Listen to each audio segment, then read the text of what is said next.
Adam has the voice of like the 96.5 KVKI, late night DJ, radio DJ. It's got soft rock. My mother-in-law on my dad's side told me that she had just gone to a Tony Robbins thing or something, and she said, "You just remind me of Tony Robbins." Well, you need to drop more F-bombs. Yeah, that's right. And she's very Christian, so that was surprising. I don't think she went to an event. I think she read a book or watched a TV show or something. There you go. Yeah. So what was it about you that made her think about Tony Robbins? I don't know. Because I've seen some Tony Robbins. She said charisma. So, and that's hard to define. You got that Riz. So, yeah, Riz. You got that Riz. So, my 7-year-olds, they go to the bus in the morning in front of our home. A little girl and a little boy now. And there's a little girl that's about 7, little blonde-headed girl that meets us at our stop every morning.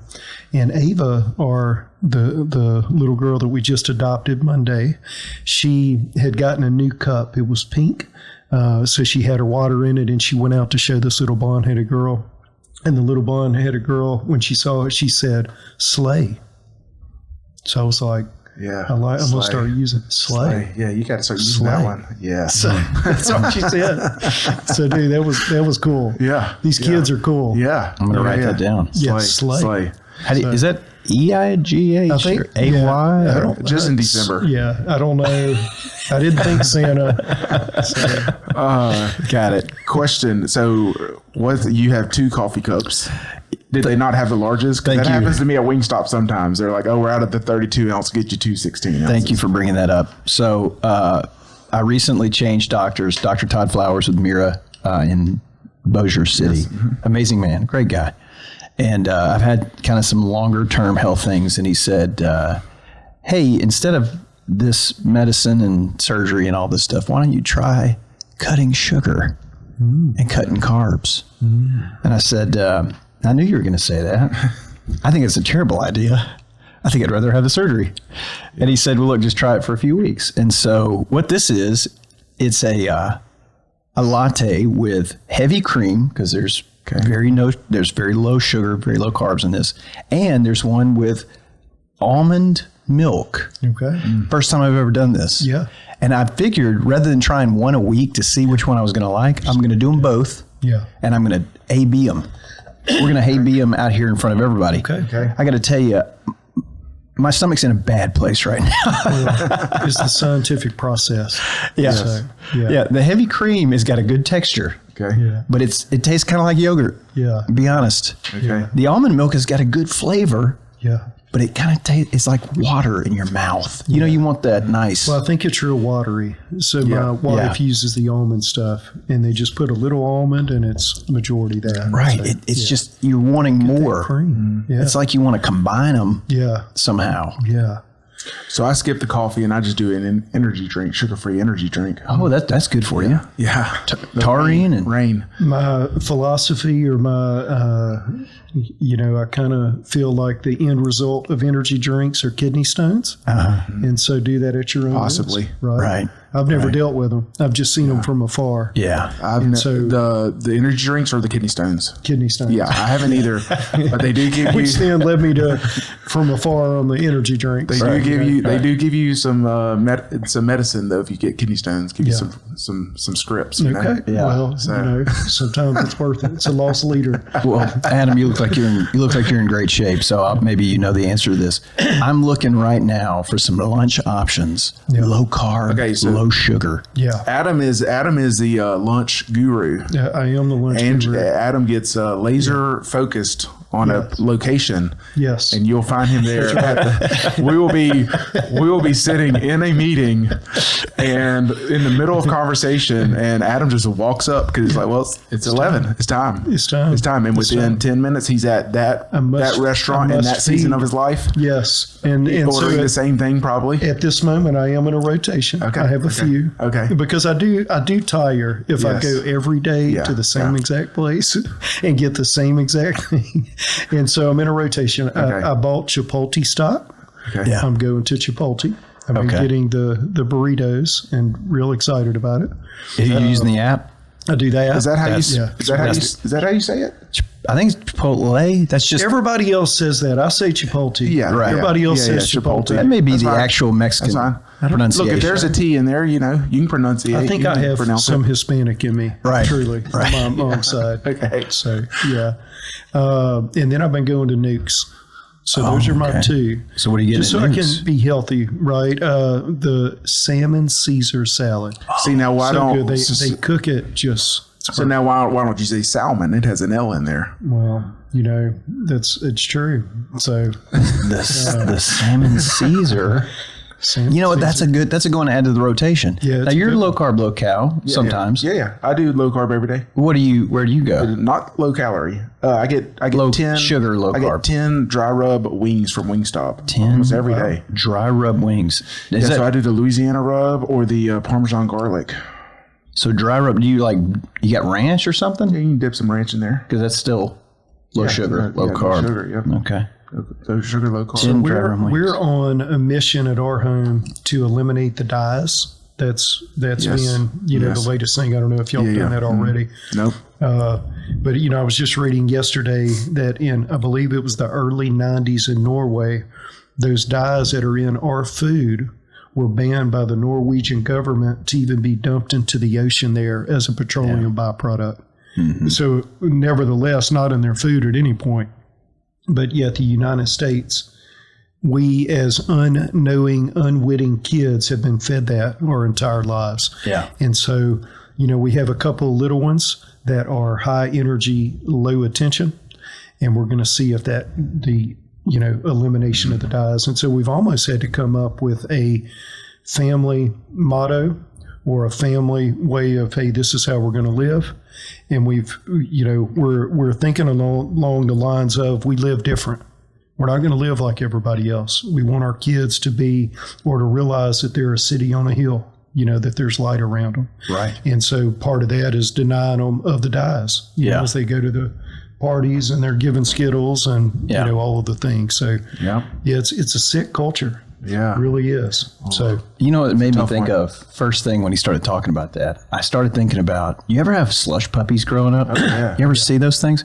You'd have the blue in it and it would be like the blue. yes, You'd have blue all over your face. Petroleum. oil. It was so good though. Yeah. It was so good. Yeah. So I've been taking methylene blue for Okay. a month. That sounds like the opposite of what he's talking about. Methylene blue. Have you heard about this? No. Okay. Look into that. Okay. So it's interesting. I'm limited to one toilet in the house because I've turned it blue.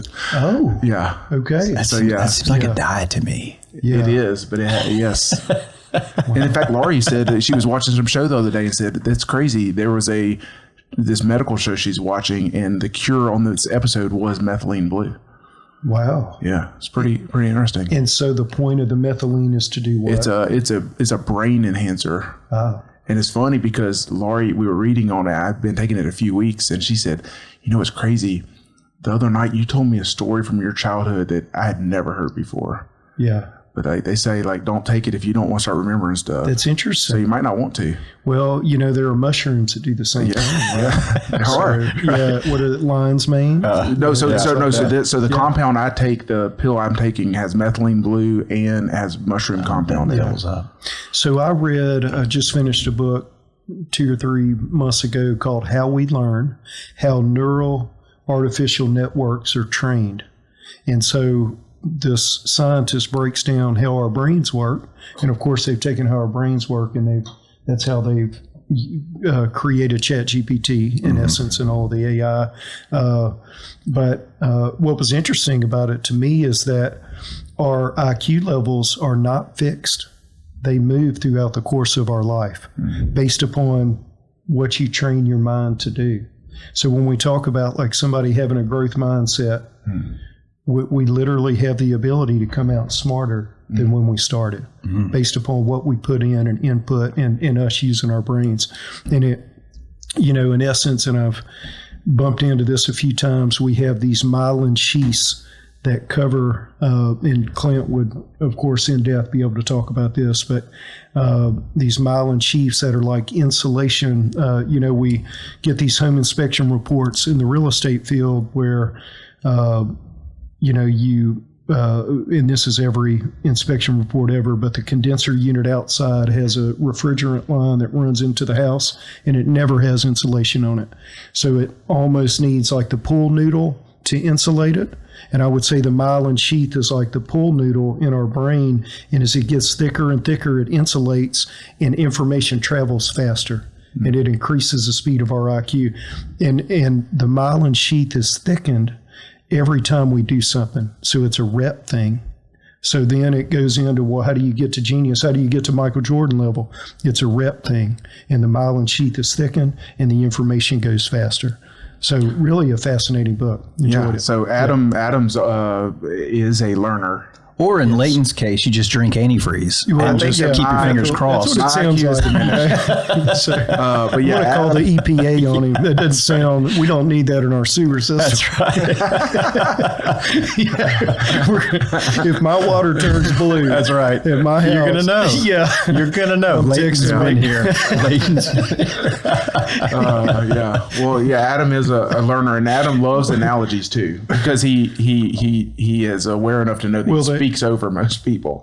So, his recent analogies have been with his fishes. Yes, his fish tanks. We got a fish tank. Yeah, so that's been his recent analogies. Yeah, it's about a 20-gallon tank, so that's little in the scheme of things. My wife decided to get it, and you can only fit fish that are like this big in a 20-gallon. So we have about 7 or 8 fish in the fish tank. But when we went to go pick them out, I'm like, hey, we need these big fish. Let's get those in there. And the guy's like, man, you can't put those tetras in there. And I'm like, well, why can't we get tetras? He said, man, every fish that you add to the tank changes the dynamics of the tank. So they will bully each other. We've noticed bullying behavior with some of these fish. And what they'll do is tetras have little teeth, and they'll go up to other fish in the tank, and they'll start to bite on their fins until they finally eat them off. And then that fish starts to float sideways, and then it dies. And so you got to be careful which fish get introduced into the tank. Or they're going to be in the blue toilet. They're going to be in the blue toilet. Well, no, they won't be, because the gentleman told me that there is a 30-day warranty on these fish. Oh, good. So they're $4. Good. And if I can bring that fish's corpse back to and they'll give me my $4 back. Do you have to have your receipt? Well, I don't know. I think just the proof of the body should be sufficient. You would think. This is where else are you going to get this? And he's missing fins. I've obviously put another tetra in the tank. So, it's reminiscent of, the analogous to, how ISIS back in the time when they took over the Middle East and they were crucifying Christians, and they would drag their bodies and display them. These fish, as they've died in our house, our kids have been dragging their bodies around the home. And I've been like, we all have ISIS in us, at the end of the day. So, a little disturbing. So, a little disturbing. We all have ISIS in us. That's the tagline for this episode. That's the name of the episode. So if the listeners don't know, whoever listens now, somebody asked us who our audience was recently, and we don't know. Discovery. Adam and I are business partners. We launched Ally Real Estate into the end of 2017. 17. Yep. And so, so we've been in business together, and it's been fun. Yeah. Fun stuff. Fun. Yeah. I think, I always say that Adam's the smartest mind in real estate that I've ever been around. And he's just a very, very, very intelligent with real estate. I learned so much. I mean, just even the first year that we were partners together, I was like, I thought that I knew real estate. I didn't know what I was doing. And he's just, so we call him the wizard. In my defense, I do eat crayons. I want to do that disclaimer for everybody. So, so they don't. So Adam has I wanted to have you on and just talk about, we really talk about business and growth and success and really in our area. And You've seen a lot of that. So your story, you started in real estate. Yeah, so I started in 2004. And if I back up a little bit, to the way that I'm built, I have a father that is he's an evangelist. He travels all over the country, and it's unique what he does. He lives in Diboll, Texas, and he has a gentleman that makes these little wooden crosses that just says like Jesus is Lord on them, and he'll travel around the United States. He's got a van, kind of like the Scooby-Doo van that you used to see, or an ice cream truck that says free crosses on the side. Seems legit, right? And he'll park on the side of a road, and he'll put up his signs, and he'll have a trailer full of crosses, and he'll try to lead people to the Lord wherever he's at. So, some of the interesting places that he's been, if we think back to the pandemic, he went into the midst of Seattle during that time.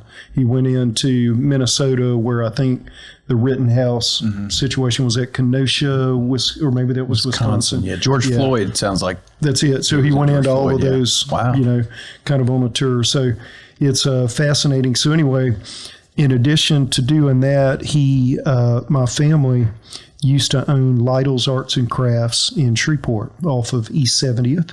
And in fact, it was funny, my grandfather was in the same business networking group as the owner of Michael's and Hobby Lobby.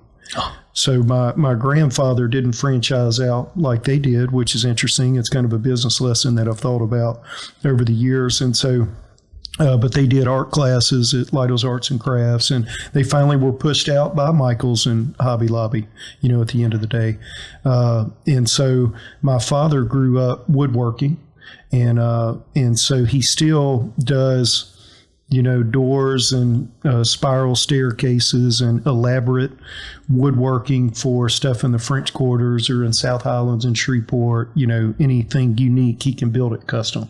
And so I've watched him over the course of my life work frantically, furiously, and never resting.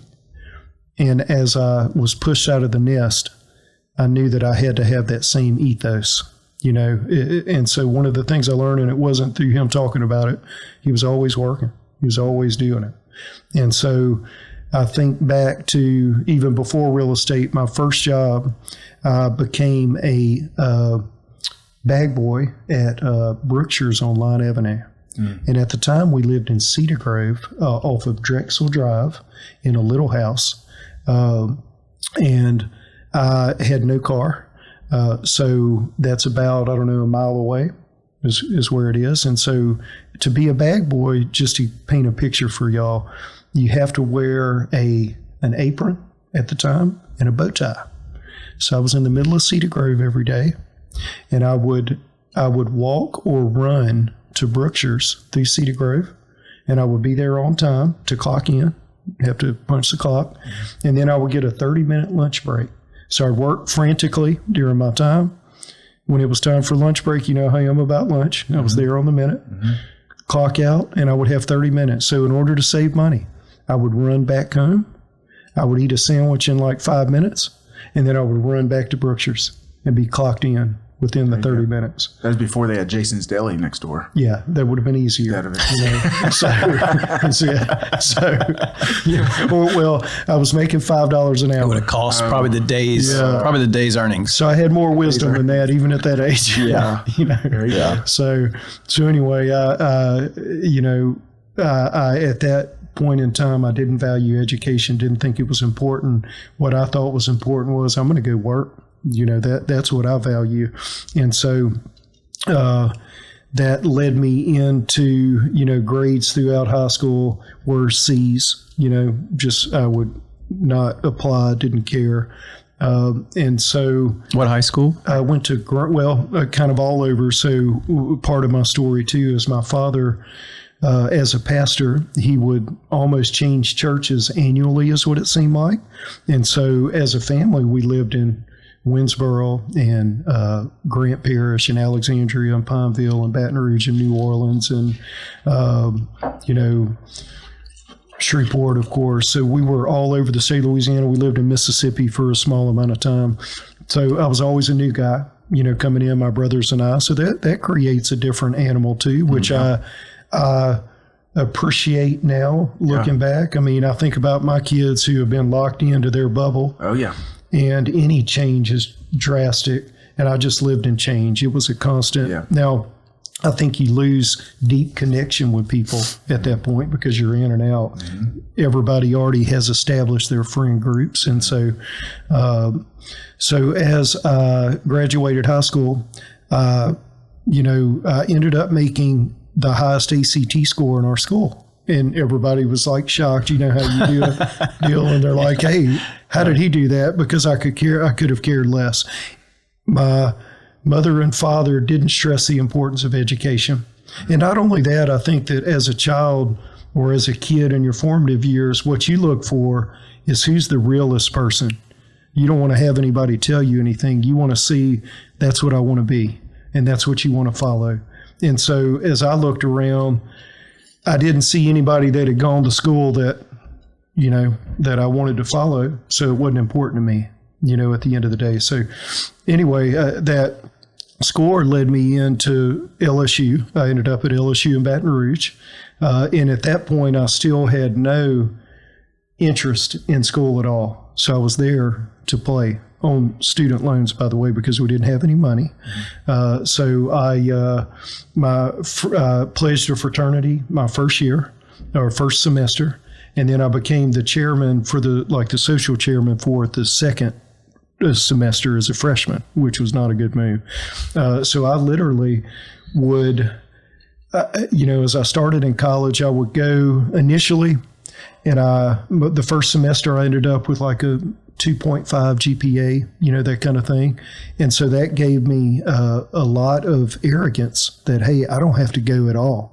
I can literally make C's and just not show up. So the second semester, the wheels fell off, and I wouldn't show up to a class for 2 to 3 months at a time. And then I'd walk in and it felt awkward because everyone's like, well, who's this guy? Does he go showed up? Yeah. He's missed 2 tests so far. So anyway, had to take a break from LSU. After the first year, I ended up coming back and going to LSU Shreveport and then Bipsy. So I have about 2.5 years of formal education. When I was 24, I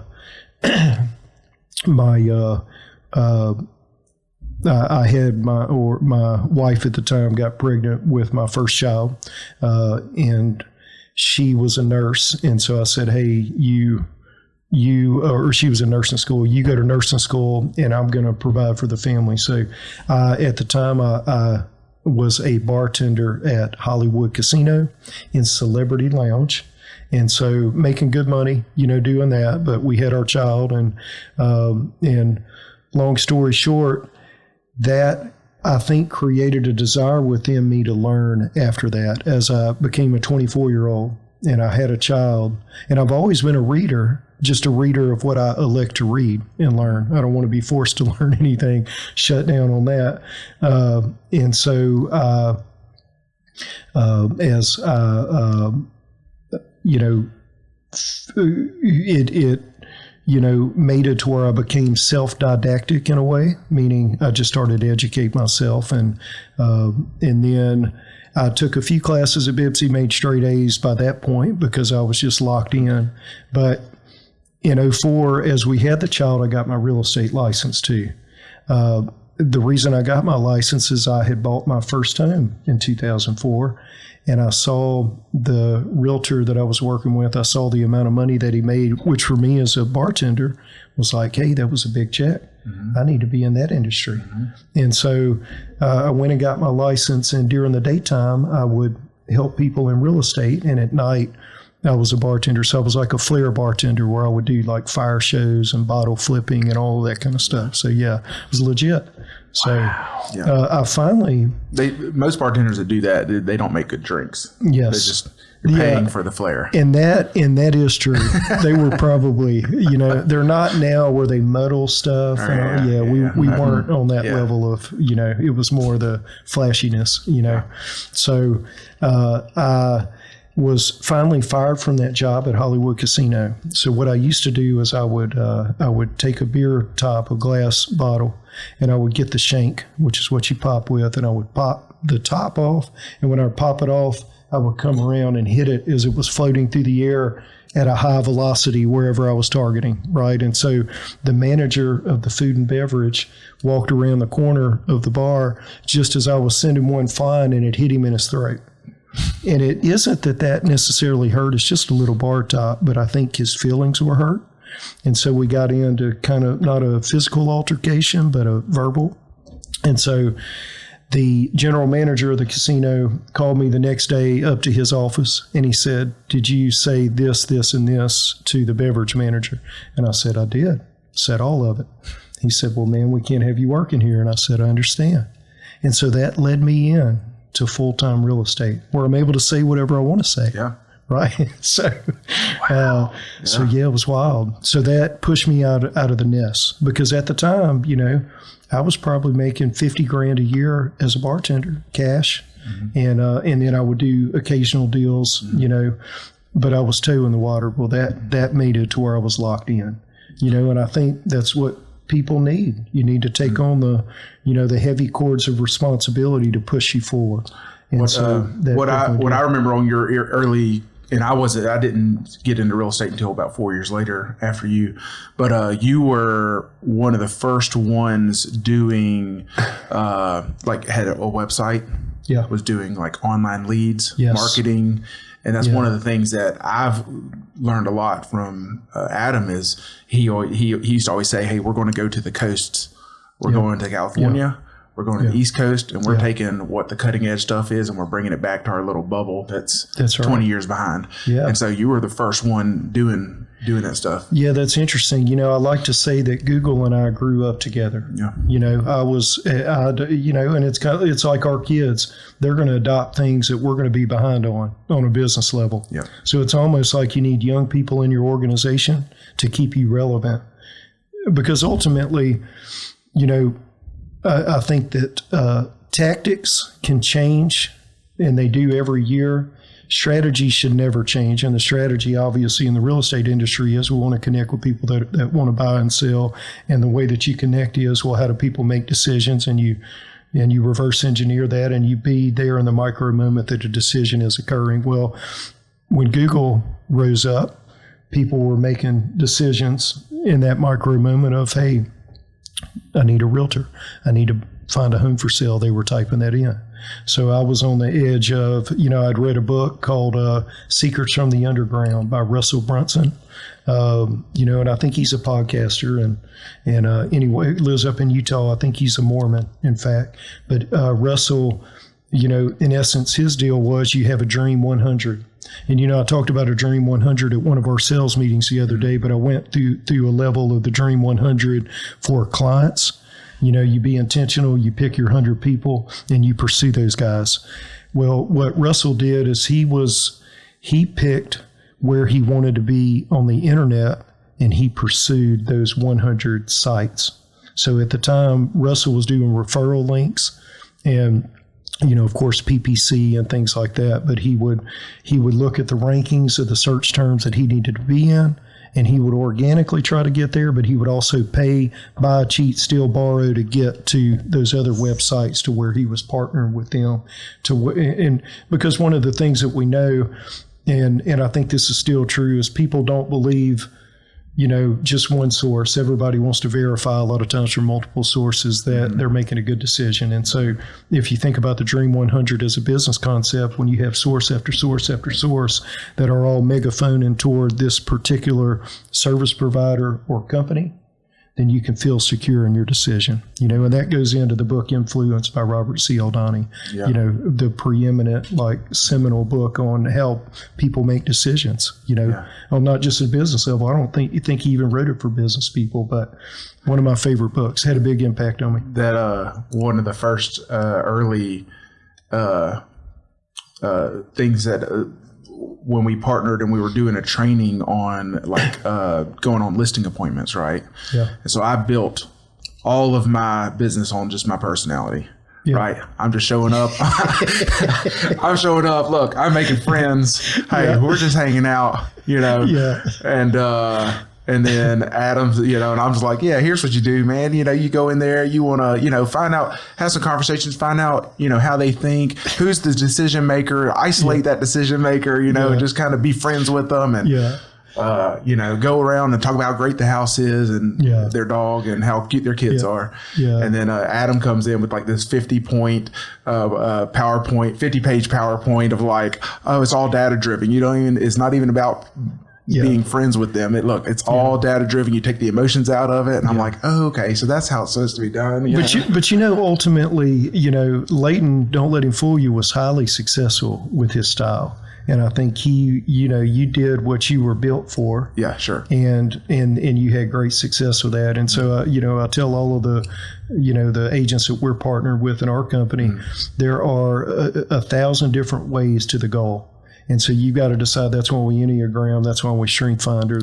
And I know y'all been doing a primal question or something of that nature. Yeah, it's all great stuff. Yeah, and you are right about that. And that's something else for me too. Is I was kind of in this thing where, well, this is how it should be done. Yeah. Right. You should do it in a relational way, not knowing that everybody's wired different. And we have some agents. If I was saying, hey, you need to go be friends with this person.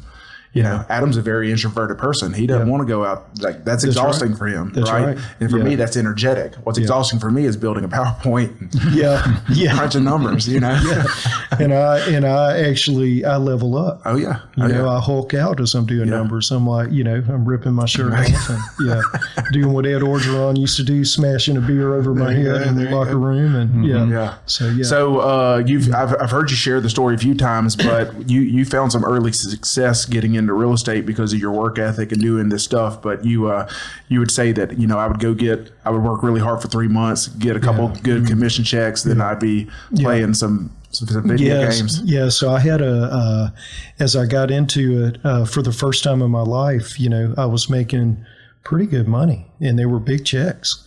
And I was so undisciplined and still I wasn't,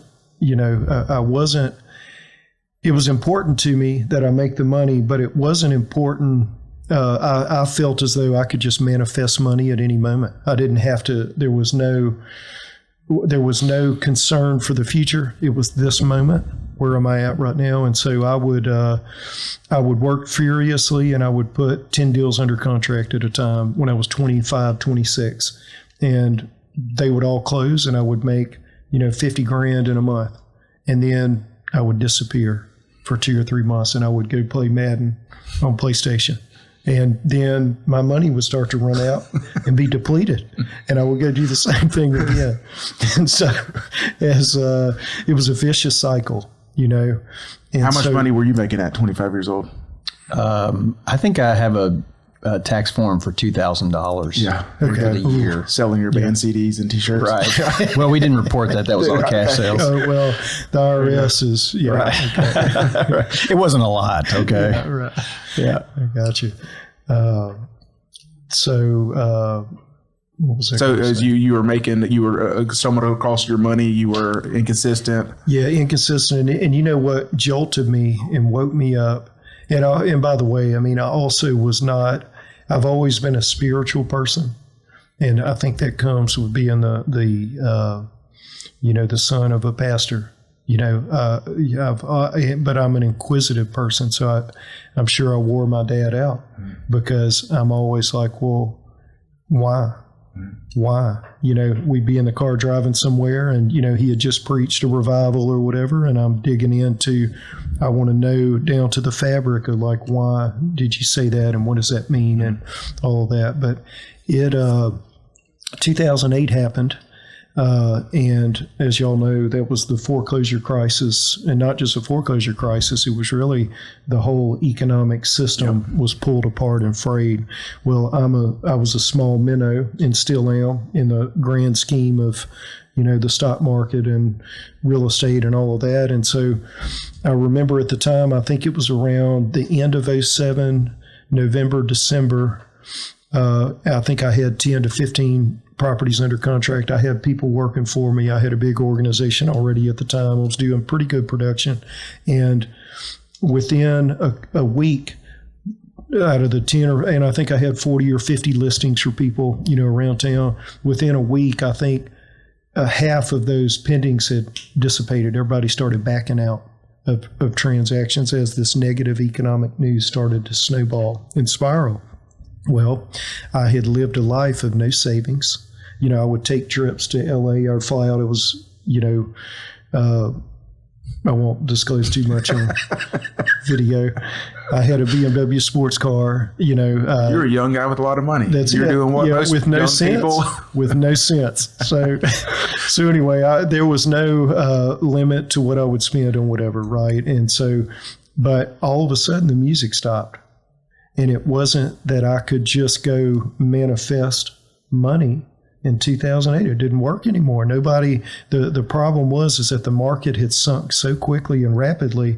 Sellers still thought that they had this value. Buyers thought now that homes were worth this. And there was this divide that couldn't be. Sellers weren't coming here, buyers weren't going there. And so it was just stagnation is what occurred. We ultimately, I think in 2008, we ended up with under 4,000 transactions in Northwest Louisiana. To put it in perspective, during the pandemic, we got up to 6,500. And that's a lot of transactions. But at the end of the day, when you're not established in the land, I was really 3 years into it. I didn't have a big past client base. And so, didn't have a lot to kind of depend on. So anyway, that in times of crisis, it leads to transformation, right? And so I remember at that time, it was, it sucked. I defaulted on every loan that I had. Was getting foreclosed on a rental property that I had, defaulted on a home loan that I lived in, defaulted on the BMW that I was, so proud of, that broke down every, 6 months or so. Those things are terrible, by the way. So, yeah. And then I had the fallout, credit card stuff that I'd run up, defaulted on that, got behind on student loans, was getting sued left and right, because, people ask me, well, how do you know so much? Well, I know so much because I've gone through it. Yeah. Like I can, if somebody's in a financial situation, I get it. I've lived it. I've dealt with having to go to court and dealing with judgments and things of that nature. So that really changed me. Yeah. And it, I went from high flying to this is a business and I'm about to treat it as such. Yeah. And I'm not going to chase anything. One of the things that I read too at the time is I started reading the book of Genesis and, just the beginning of the Bible. And, what stuck out to me is that God put Adam and Eve in the garden and he told them to work it and to work what's in front of you. Don't chase. Do what's here in front of you. That's what I've placed you at. And so I think it allowed me to say, okay, let me be all in with this garden. And I'm really gonna, try to, become the best at what I do. And so that really, it was a game changer. Yeah. I remember you saying one time when you were telling the stories that you made up your mind for two things. One, you were going to pay back every penny you owed. Yep. And two, you were never going to let that happen again. Yep. That's right. Yeah. And that was kind of your pivotal thing. That was kind of around the same time you met Sarah, your wife. Yeah, that's right. So that was 2009. Yeah. That was, so you were like, hey, you want to go on a date? I owe a bunch of people money. Yeah. I was money. Yeah. And man, and of course I was a single guy at the time and I was dating a lot but I was completely transparent, this is where I'm at. And I had, so if somebody didn't like it, I'm not for you. You're doing like, cheap I'm just dates. light, man. You can look through me. Yeah, that's right. Like, he was like, hey, we got to walk back over to my house, Cedar Grove, and eat sandwiches. I'm like, look, we need to, if they'll let us in, you know, that's what we're doing. Go sack groceries at night, you know. So yeah, that's exactly right. So that. So how did you? So what? Tell us about paying all that back, because you know, obviously, you know, when you owe money to a parent, a family member, or a friend, it feels different than owing money to a credit card agency. Yeah, and not just a credit card agency, but let's say an agency that has a judgment against you. Well, do y'all know the nasty things that a judgment can do to you? Or I don't know if y'all have ever dealt in that world, but in essence, once you have a judgment against you, the dettee or be the dettee. Would they have some tools at their disposal? And what are those tools? Well, number one, they could say, "Hey, Josh, I'm gonna subpoena you, and you need to come do discovery with me at the courthouse." And so what that means is you need to bring your computers, all of your financial paperwork, your logins to your bank accounts. We want to see everything. Once they get that info, you go meet them. If you don't show up, you go to jail, right? So when they say there's no debtor's prison, well, yeah, there really are, if you don't do what the court has instructed you to do. And so as you show up and do discovery, you know, they have all of this info about you. And now you can take that judgment and you can serve it to the debtor's bank, wherever they bank at, and you can clean out their account to that amount if there's money there. You can find out where they work. Hey, I need all your paycheck stubs. And now they'll garnish 25% of each check. You can take their tax returns. You can put liens against their car. You can put liens against any real estate that they have. So it's a nasty thing, you know, ultimately. And it, you know, during that process, you know, you think it really made me think differently too about, I didn't know any of that growing up. I wasn't taught how our financial system worked and all of that. And I really learned from the inside out, which wasn't a great time, but man, I'm an expert in it now for sure. So subject matter expert. So I think of, you know, we've been in this world the past few years where, you know, we talk about how, you know, the less fortunate, where the world is taking advantage of them and they're victims. And I would say to a certain extent, we haven't educated people on a lot of things. You know, when you think about, you know, the George Floyd thing and how we were kind of ripped apart by BLM and the culture within, you know, the country, I get where, you know, I didn't come up with a lot of money. In fact, finances were never spoken about growing up. And so to see all of that from that side, from the inside, you know, there's only one way to learn. And then I think, well, how many, you know, young guys that came up out of a low income area are in jail because I didn't even know that I had to go to the courthouse when I got subpoenaed. I didn't know what that was. My mother told me, hey, you need to go show up.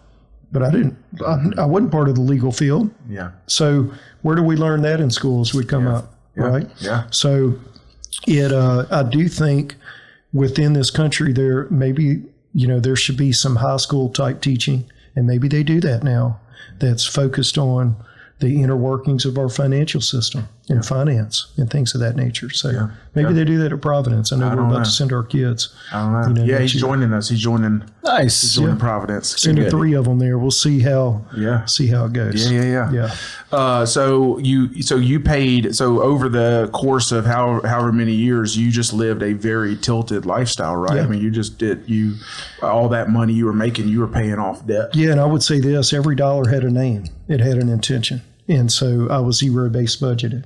I was, so I was focused on 2 things at all times. I was focused on revenue generation, and I was focused on cost cutting simultaneously. And so I would wake up in the morning, I would do a Bible study, 7 o'clock, back patio, and then I would go through and I would write down what are the things today that are going to drive the most revenue and what's going to cut the most cost. And it was a rapid ascent out of that. And I still have my net worth, you know, at that time I had a personal financial statement, broke all of that down. I didn't want to be a financial expert. I just wanted to play PlayStation and spend whatever I wanted to spend. But this led me into that. So had a personal financial statement spreadsheet breaking down every debt, every asset, all of that. And at the time, I was a couple of $100,000 negative net worth is kind of where I was at. And so it wasn't a few years later that I was over $1 million positive net worth. But I quickly, and as I got married to Sarah, I took her student loans, I took her car payments and her debt, and I added it to the debt that we were paying off. And kind of, what we did is we started with the smallest debt and we killed it. And then we went to the next smallest debt and killed it. And we didn't worry about interest rates. We worried about how quickly can we kill this snake that is in our life. And so, and that's thinking of that and hearing that story, there's so many, I have this mindset of I'll just do what it takes. Right. And it's crazy when I see people that are struggling financially, but they're not willing to give up the vacation. They're not willing to go sell their house and rent an apartment. They're not willing to give up the luxury car and go drive a $5,000 car for a year. They're not willing to do those things. And it's like, Yeah, and the problem is, like, you can be unwilling to, but eventually you may have to out of necessity. And so there's a difference between you taking ownership of that and saying, this is where I'm at now, and not hiding from it and dragging everything into the light. As I was getting to that point, I think back, like, when you start to default on stuff, and this is in 2008, I didn't want to open the mail. Oh, yeah. You know what I'm saying? Yeah. Because everything was just more stress. I didn't have the money to pay it. So I remember, like, mail piled up in my office at my home like this tall, IRS stuff. In fact, part of the debt was to, the IRS. And so I remember it was funny. I was I had staff, I had employees and all that, and I continued to pay them. I continued to pay child support. I just had to prioritize in what order I was going to pay people. But I was using a company called Paychex to process payments. Well, I had defaulted I hadn't paid my taxes, and it had been a few years. And so the IRS, what they'll do is they'll just come in and they won't tell you. They'll just take whatever's in your bank account. They'll just take it and it'll be gone. Well, because I used Paychex, the IRS thought that the Paychex bank account was my bank account. So they went, and I got a letter saying that they had taken that money. And I'm like, oh, they got you. My $200 in my account is still there. We're safe. You didn't get that negative $22 out of mine. Right. You went to Paychex. So anyway, hilarious. I thought that was funny at the time. So yeah. So one of the things I appreciate about you and your story and what you've built is the people around you are super loyal. Yeah. Like, you still have your original team members still with you. Yeah. Like, you have this stickiness to you, right? This loyalty, that they're loyal to you and you're loyal to them. Yeah. You don't have turnover. I think it's, I think it's a sacrificial thing as a leader. I think it's that, a leader, when they partner with people, there's a trust there, and they know that I'm always even if it hurts me, I'm going to do what I said I'm going to do. Yeah. I think that is part of what helps. And then number two is, I'm there for them personally too. It's just not a business transaction. I mean, whatever, issue that they're going through, we've, as a team, handled whatever we've had to handle. So it has created, I think, loyalty, and ultimately this, though, and I mentioned this, we all speak, the same language, whether I'm in Japan or in China or in Russia, we all speak the language of money, and we all speak the language more so, let me change it from money to self-interest. Okay. So when I'm doing a deal with anybody on anything, there has to be a self-interest that it has to be in their interest and mine. Every deal has to be that way.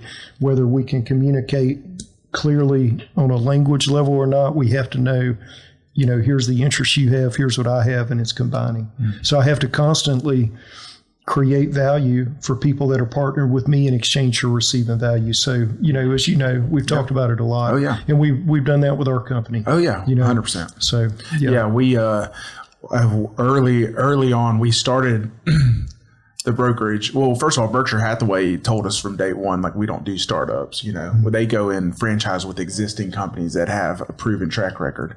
And we found out really quickly why they don't do startups. Yes. Because the people doing the startups have no clue what they're doing. Well, that's why they should allow them, because that is true. That is true. So we grew. We were one of the fastest growing in the franchise network because of us being new and being innovative. Yeah. But at the very beginning, we have 20 agents, 25 agents. We start to grow real quickly, and we had a turnover in a staffing position.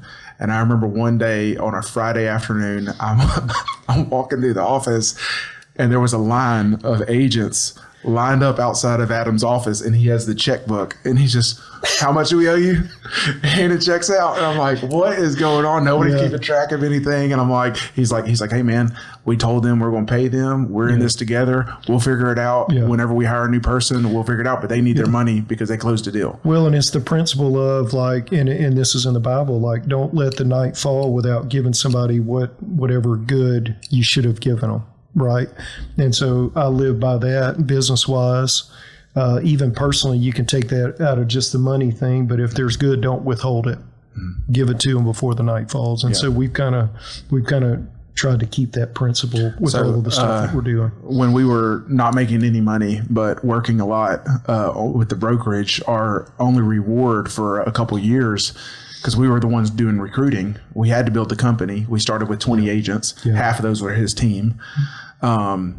The other half just didn't know how little we knew.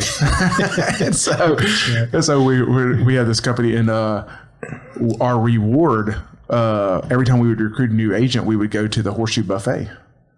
That was our reward, the lunch buffet. It was great. It was great. COVID took it all. COVID took it. It's a casualty, the biggest casualty of the pandemic, the buffets. And I'm bitter. I am bitter. I have vendettas against people over that. So now I will say, I did see a thing, Sonora, the Brazilian Steakhouse is now doing a Friday lunch.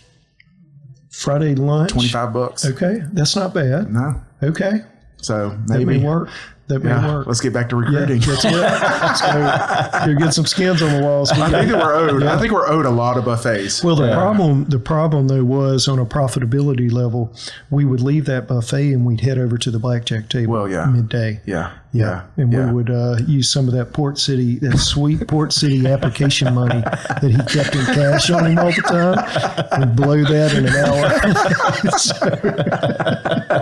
It was just IRS. Well, the truth is, I don't think we ate so much food. We had no motivation to go work or to walk to our vehicle. Yeah. So oh man, good stuff. Yeah. So let me ask you this: where are we at, man? There's so many changes, so much up and down. You have a great mind for the economy and kind of the real estate. So when you see administration changes, I know a ton of this was the amount of money we printed in 2000, what was it, 20 and 21? Yeah. With the pandemic, I think they said that we doubled the amount of dollars in our economy in like 18 months or something like that. And so where are we at, and what do you see an end in sight of kind of the turmoil and the thing about the Trump administration is, first of all, I think that ultimately, whatever flaws Trump has, I think he's doing what he thinks is right for the people that elected him. So I think that, his intentions with whatever's happening are good, is my opinion. But I also think that he has flipped over the table, and nobody knows where any chess piece is now. Nobody knows where they stand.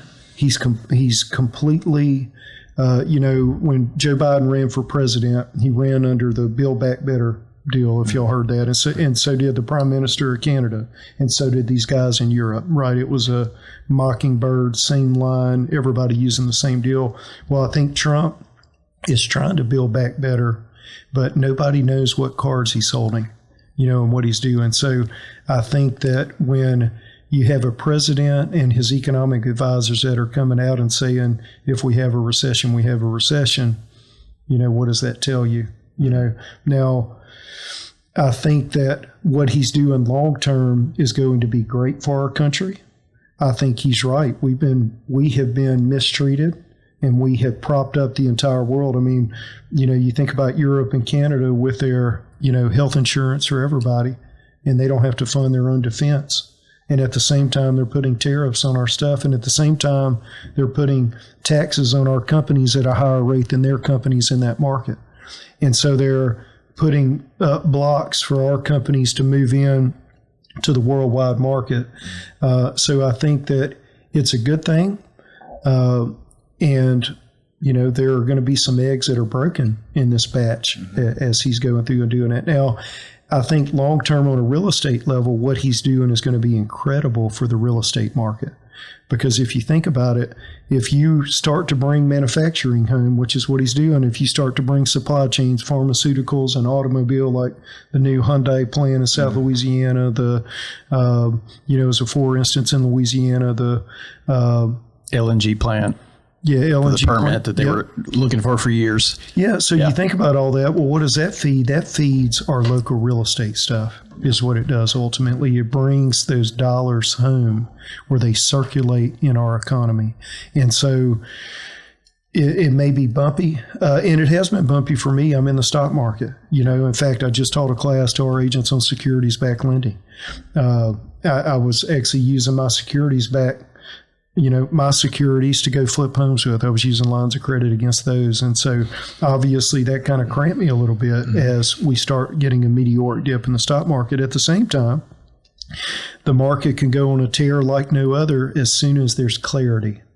But I don't know that Trump wants to give clarity, because if he gives clarity, it may take away some of the negotiating ability for us to get the best deal for our country. Ultimately. So they, they've always said, or a lot of people will say, really the real estate industry is a indicator of how the overall economy is doing. Yeah. Right. Yeah. And so whenever you can get real detailed, but new homes being built, when that declines, or then, of course the interest rates play a huge factor into this. And that's what we've been struggling with the past. I mean, there's just a lot of people in real estate getting out of the business or going out of business. Yeah. And it's a cycle like anything else. I mean, we just live in cycles. It's going to be great, and then it's going to be, bad. And what I always say is there's no bad or good. It just is what it is. Yep. And what I've thought about too a lot is that, the government can do whatever they want to do, and they can make their policies, and they're going to impact us. But we can, at a granular, can't even say it, granular, and maybe I need some almond milk, granular level. You don't, I promise. Yeah, okay, yeah. So we can adapt, and we can take advantage of those government policies if we think about what are coming, what's changing, any mitigating circumstance for a man that thinks the world is open to them, and it doesn't matter if it's good or bad. Yeah. So on a local level, one of the great things with our company, I think that our real estate agents have an advantage over most people and most of their colleagues or competitors, because they have access to Adam and his wisdom in the market. And once a month we have our sales meeting, and Adam kind of goes over where we stand today. And you're probably checking that daily. I mean, do you know? Yeah, I am. I mean, every and time this is I meet with a client. And we're April 24th, and so this might not come out for several more weeks. But so where do we stand today? And so one of the things that you do that I like is you show this is where we're at 12 months ago. This is where we're at now. Yeah, so we're at about a 4.5 month supply of homes, and so we live in a world of, when we scientifically talk about the real estate market, we should use a term when we want to take the temperature of how hot or cold it is. If we want to know whether it's a buyer or seller's market, we should use a term called absorption rate, and that tells us how quickly the market is absorbing the available supply. And then when we know that number, Now we know what are we dealing with? How should negotiations happen? How aggressively or conservatively should I price my property based upon how quickly the market is absorbing that type of inventory? So today we have about a 4.5 month supply of homes, which is a seller's market. I would say anything under 5 months would be considered that. And so to dig into that a little bit, so historically in our market, we usually are a balanced market. Yeah, so between 5 and 7. 5 to 7. Yeah. But during the 08, we jumped up to 12 months supply of homes overnight. It was a quick, fast. Deceleration, which was wild to see a trend like that. Yeah. So then you think about a 12-month supply. During the Great Depression, homes sold, but they sure didn't sell for what people wanted them to sell for. And I would say the same thing during the Great Recession of 08. Yeah. It was the same deal. So then we look at our current status, and here's what I found is that we've had during the pandemic when the market was super hot. I mean, what was the lowest the absorption rate got down to? We got down under a 1 month supply. At one point, it was 0.7, something like that. Yeah. So, I mean, even me, I had houses that I had been renting out. Yeah. Tenants would move out. I wouldn't touch the thing. Yeah. I would stick a sign, list it over what it's worth, and sell it. It was insanity. Yeah. Absolutely. So insanity. we have this kind of generation of real estate agents that started during that movement. Yeah. And they did not get to refine their skills. Yes. They just thought, hey, this is easy. It's kind of like you just wake up and manifest money, right? That's just what it was. Yeah. It was everywhere. Yeah. And now they're 3 years in, 4 years in, and they're like, well, the seller's mad because my house hadn't sold in a month. Yeah. Or we're like, well, because you didn't properly communicate that. That's right. And so it's kind of training them on some of these skills that were lost. Well, and it's more the soft skills. It's more the leadership skills. It's more the casting of vision skills. It's more of having a plan and a cadence and a methodical approach to how do I not only help these guys get the best outcome for their property, but how do I also help, the relationship to where we're not at odds as we go through the adversity of selling this thing. Yeah. So I think it's managing that. I think as realtors, we have to be high level ability to help people for their own good, ultimately. Yeah. And so we're at 4.5 months. We're still in a seller's market, which people can't believe in our industry because it's way different than it was 2 years ago. Yeah. And they feel like, well, if a house is sitting for 3 months, this is the worst thing ever, right? Yeah. Well, and to put it in perspective now, the absorption rate is low, but our transactions are low. Our transactions are on the same level as 2014. Mm. So if we have to go back, and 14 was still trying to come out of that 08. It took a while. It's not overnight when you come out of something like that. It was delayed in Shreveport too. Yeah, and that's the thing. So that's the beauty of Shreveport-Bossier. We're behind everything. Right. So the tsunami had hit in 07. Yes. It had hit Wall Street and it hit all of that, and it takes a while to make it to our shores. Yep. By the same token, Leighton alluded earlier to go to the coast to learn stuff. New techniques, strategies, things of that nature, they don't hit our shores for a decade here. So if you are someone that pursues Francis Bacon, I almost said Kevin Bacon. Anyway, Francis Bacon wrote that, you have to go find the light wherever it is. And so it's almost like going to the coast, let me get this light and I'm going to come back, with this light. And for him, that meant intellectual property and going to learn. Well, and that's it. Just being a lifelong learner, we talk about on the podcast, but Adam is that. I mean, you're getting designations all the time, right? And you're just growing that. We even tell our agents, we're not threatened by you getting your broker's license. Go get your broker's license. You need to be developing. Well, I would say, you think about return on investments. I've thought about this for a long time. What is the best money that I could spend? We could spend it in a company. We could spend it on a flip. We could put it in the stock market. We could do whatever. But by far, the best investment that we can make is in ourselves. You're going to get the most massive return as you become a different animal from what you were before. And so, as a for instance, Sunday morning I fly out. I'm going to Miami, and I'm sitting for what's called the CCIM exam, which is it's a commercial designation dealing with investing in the commercial properties. So it's kind of the gold standard for that field for an agent to just be competent in discounted cash flow analysis and internal rates of return and, all of the things that go with. Also site selection. The Walmart, for instance, uses CCIM.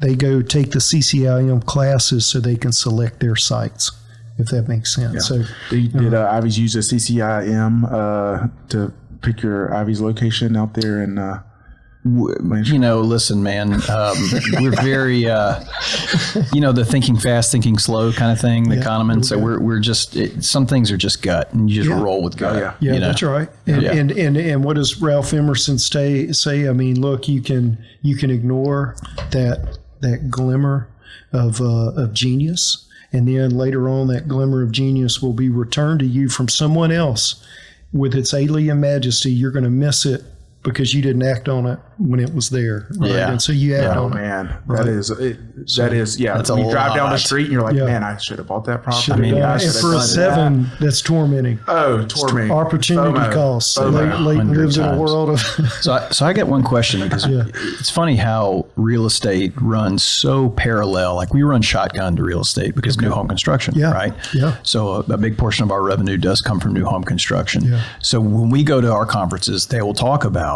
new home starts. That's a big one. That's always discussed. One of the looming shadows, though, when I think about the next 20 years, and as I'm sitting here thinking about it, I think I'm kind of working through it in my head, but one of the looming shadows is fertility. Yeah. And do you ever think about fertility and how it could affect your business? Yeah. The demographics are a big deal, and that may be, allegedly, and I haven't studied this, but, China may be their one-child policy. Right. That may be the death knell for that civilization. Sure, absolutely. Or it may kill their GDP, not, kill off civilization, but obviously slow down the GDP growth and things like that. So that is a big deal. That's something that I think the Trump administration has mentioned last week. So they need to bring up the birth rate and all of that. So they're, and then if you even further think about what's happening with immigration, as we take more people that need shelter from this country. Correct. What does that do to supply? But at this point, I would say we don't have enough supply. And that's why we live in a world with a 4.5-month absorption rate, but so few transactions. Like, how does that make sense? How are we in a seller's market, but yet we're doing 2014 number of transactions? Well, we're doing that because we don't have I would say 2 things. Number one, we have people that have gotten 1% to 3% rates during the pandemic, and they are not moving. You can't pry it out of their cold, dead hands. That's right. It's not happening. And then number 2, and I just lost track thinking about your almond milk. So sorry, man. You're in my head with that. Yeah, well, so the fertility, it's the 2 cups in front of you. It's the replacement rate. I'm wondering, is that strictly Shreveport and what's national? Like, how does that separate? Well, and I think it's a big deal for Shreveport because they've been losing population. Absolutely. Plus Louisiana as a whole. And that's a problem. We talk about the brain drain in Louisiana. People get educated here and they go elsewhere. Yes. That's a problem for our state to address. Absolutely. And then on a local level, because that will affect your business and my business. Correct. One of the great things, about the stock market, you think about that in our economy in general. Why has it grown? Why does GDP increase? Well, it increases because every year there are new consumers coming into the market. And when that slows down, you don't have that background of always increasing, which is why you can almost buy a stock and just sit on it. You've got nonstop new entrants coming in that are consumers that are either buying more stock or they're buying the services and goods of that company, and it's creating a virtuous cycle. So yes, if that goes the other way, what would happen to GDP? Right. And Shreveport may be uniquely protected like a lot of other southern places due to the high level of evangelicals. Yeah. I think evangelicals will have much higher replacement rates than most others. Yeah. So there may be a little bit of protection there. Yeah. But as we speak primarily to Shreveport Bossier, and we think about the next 20 years, I would say, and I'm not the greatest example for this, but have as many kids as you can and try to keep them here. Yeah. Like it's pretty simple. Yeah. And he wanted me to actually let everybody know that you're a trained midwife if they need help. Well, I can. So, Leighton likes that joke when I tell him. So we know each other's jokes at this point. Yeah. So, So, and you mentioned earlier, y'all just adopted your daughter. Yeah, we did Monday. Yeah. And that's another thing too, is because this population thing, and you kind of fed into this educating people just not knowing, right? And I have an adopted son that you have two that y'all have gotten from foster care and adopted. Right. And, when you start seeing community embrace that aspect of things, that can change the trajectory of a whole community, right? Yeah. Because you're given, they're not going to grow up in an uneducated household. Yeah. They're not going to be, it's stability. Yeah, it's changing lives. And, like we talk about at our company, we're a microcosm and a macrocosm, right? The things that we do reverberate throughout everybody around us on an influence level. And so, it's a big deal anytime we're doing something that's obedient to what Christ tells us to do, it's going to reverberate out. Yeah. And I would further say, to go back to the financial difficulties that I had, one of the things that I committed to in the midst of being sued, in the midst of going through foreclosure and in the midst of all the things that I was dealing with, is I committed, and I'd never done this before. I'd never tithed until that time, and I started to. And that was wild how quickly, God says, okay, I'm paying attention to what, to what you're doing now. So a lot of my financial growth has been as I became a tither. Mm-hmm. Yes, it's been, so just go back and correct the record on that. Yeah. So, that's awesome stuff. Yeah. And it's a great testimony. I love hearing that story. And I know that, there's fruit that still is coming from your life from going through that and being obedient in that. And it shows. And so great story, man. What a story. I love it. Really good. Thank you. I love it. Yeah. Thank you for sharing that. Do we want to talk about sponsors? Yes. Or do we? Okay, because I didn't know if we were doing a quick sponsor live read. Yes. We want to do this in front of you, so you use our sponsors. Okay. Which you already used some of our sponsors here. Why don't you start with yours, Josh? Okay. So Ivy's Building Materials, 3 locations, Houghton, Mansfield, and Blanchard. Family, locally owned since 1969. We're home center format, so you can come in and get plumbing parts, paint, hardware, or you can build a house with us. New home construction. We talked about that on the pod too. You want to remodel, you want to flip a house, come to Ivy, get your siding, get your flooring. We're starting to install some flooring. We're going to be working on installing doors and windows. So we got a lot planned, but we will deliver it. We'll deliver it quick, hopefully on time and in full is what we like to say. Nice. So Ivy's Building Materials. I referred someone there yesterday. Thank you. Yes, for a ladder. Oh, there you go. Priority Roofing, locally owned, family ran business specializing in residential and commercial roofing, repairs, replacements, no jobs too small. Great team over there. Call them 318-202-2123. You have experience with Priority Roofing? I do. Yeah. Shay's a hardworking guy. Yes, he's an animal. He will, and what I like about Shay is he'll deal with the little stuff too. Mm-hmm. He doesn't despise the small things. So, and that's really the way to take care of people. So it's a full service on. Absolutely. Plumber for Hire, locally owned plumbing company specializing in residential, commercial. Whether it's a small leak, a big commercial building, new construction. They just purchased a jetter that we've been using it a lot. It's pretty good stuff. So if you ever need jetting services, we realized it was much bigger than we thought when we ordered it. So then we had to get a trailer. So 318-709-9090. You've also had some plumbing work done with them. Yep. That's right. With Alex. And then the last sponsor, Clint Davis, he allows us to use his studio, and Clint Davis counseling, helping people make lasting internal change for external growth and success. So call them 318-562-6903 if you need to see a counselor. So with the plumbing company, I don't know if they're going to know how to address the methyl whatever. Oh yeah, well, So That could be a new service. do that. Methylene I'm gonna blue. use New it for service. everything. That's right. It's We're going funny to 'cause when de-blue I- your toilet. When I first heard about it on a podcast, the guy was like, "Yeah, we had to change all of our toilets in the house to black toilets," and I was like, "There's no way." Oh my goodness! And Yeah. it's true. Like and you I was went like, to the Hilburn Blueberry Farm. So yeah. so I kind of have to pick and choose, like even at the business is like, do I keep using the office toilet or do I have to just hold it till I get home to my blue toilet? Going to become a maintenance expense, I think. Yeah. Yeah. It doesn't come off. I tried. I was like, oh, this is going to be easy.